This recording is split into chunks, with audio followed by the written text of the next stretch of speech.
Let's have fun with rest of season rankings up next on Fantasy Baseball Today in 5.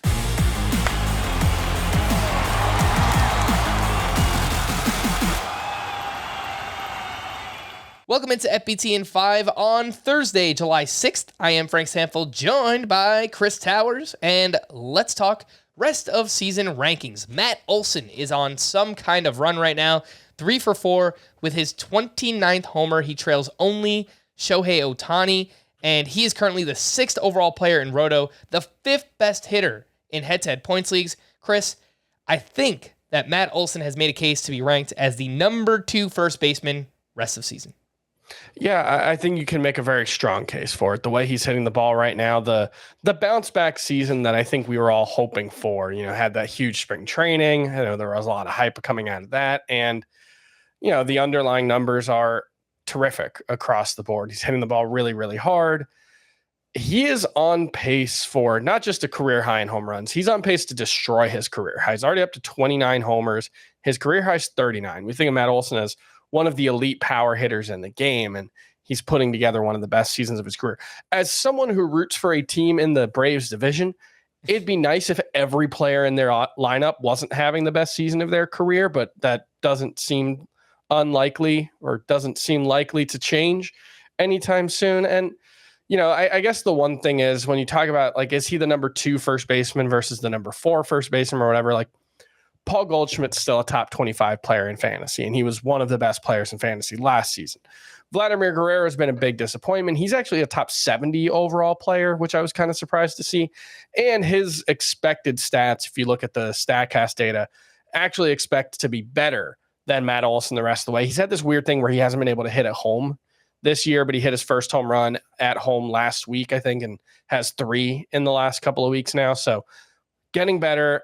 I think he's right in that mix. I think Matt Olson, if you tell me he's a second-round pick for 2024, I'm right on board with that. I think that's perfectly reasonable. Let's talk about Pablo Lopez, who turned in not only the first shutout, the first complete game of his career up against the Royals. He only allowed 4 hits, 0 walks, and a career-high 12 strikeouts in that game. And Chris, I think Pablo Lopez is a good test case for trusting the process. The underlying numbers, K to walk rate, Sierra, expected ERA, everything said that Pablo Lopez should have been much better this year, and hopefully this is the start of that happening. Do you think he should be ranked as a top 20, top 24 starting pitcher rest of season?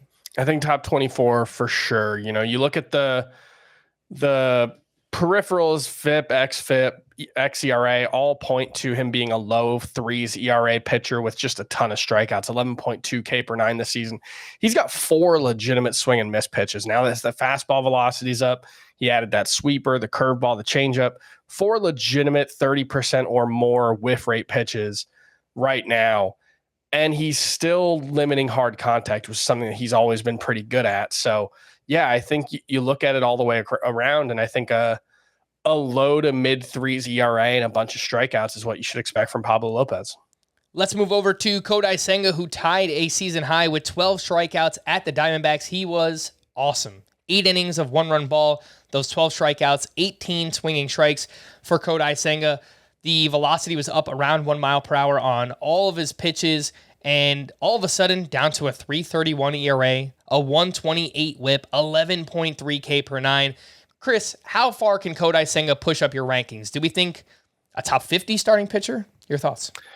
I think 50-ish is the higher end of where I'd be comfortable pushing him. I think I have him around 60, so it wouldn't take much. But the thing with him is just that the control's been so bad all season. The walk rate, one of the worst in the majors for a starting pitcher, and that undercuts what else he does well, especially because, one, the whip is quite high, 128 for a must-start pitcher is, that's going to drag you down a little bit. But I think the bigger issue is just he doesn't go deep into games very often. I think it's 7 out of his 16 starts where he's finished 6 innings so far this season. Just the combination of the control and then the limited innings that leads to. Look, it's possible that he's getting used to pitching in the majors with a different baseball and he's starting to figure out, but I haven't seen a trend of improving control. This was kind of the first start in his last 4 with less than 2 walks. Usually it's 3 or 4. So I think Kodai Senga, I just think there's going to be a lot more inconsistency moving forward. All right. You want to hear more about our rankings? We discussed them on our full-length podcast, Fantasy Baseball Today, which you can listen to on Spotify, Apple Podcasts, the Audacy app, or anywhere else podcasts are found. Thanks for listening to Fantasy Baseball Today in 5, and we'll be back again tomorrow. Bye-bye.